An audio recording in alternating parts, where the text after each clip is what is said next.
Um, when you first heard about the Kendrick and Drake beef, was it before it cracked off, or Yeah, was it as it cracked off? no, it's been boiling a long time. Yeah. So tell me Yeah, about it's that. been boiling.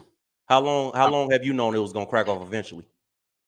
I thought it was gonna crack off, I don't know, 10 years ago. Mm-hmm.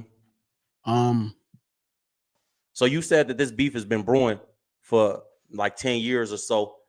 What do you think was the first thing where Doc got offended and was like, I don't like him no more? Because it don't sound like he liked Drake at all on them songs as a person.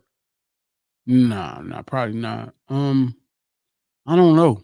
You know what I mean? But I know that it was always gonna be a problem because, Drake wasn't really like culturally Mm-hmm. sound. It's two versions of him. Mm-hmm. You know what I Explain mean? what you mean by And that. so there's the version that's him when he turns on the microphone, and then there's a version of him when he's not in front of the microphone. Okay.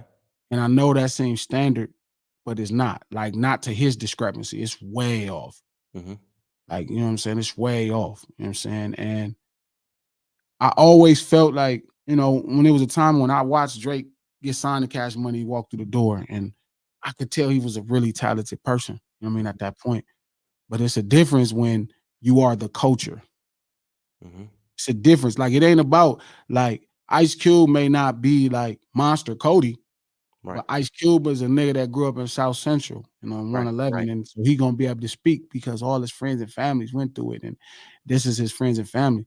It's different when you kind of just, go around all the communities and you just kind of playing roles as them, for the Mm-hmm. sake of making really great records.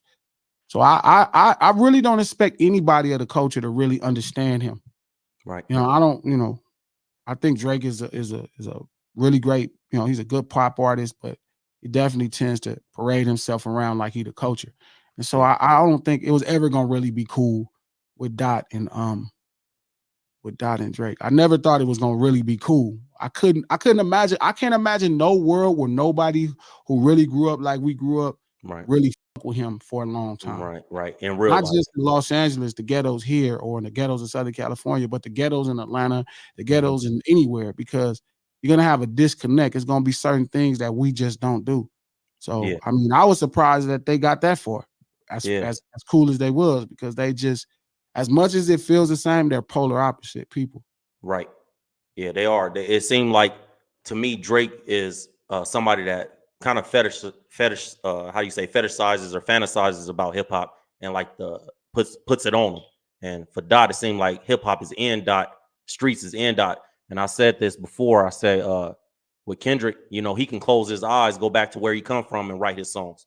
Drake got to kind of stand around, hear how we talk, hear the lingo. Okay, I like that phrase, I like that, and then go back to the studio. I'm like, I'm gonna put that in my notes and go back and put that in the song so this area will love me. And you write music, you know how that goes.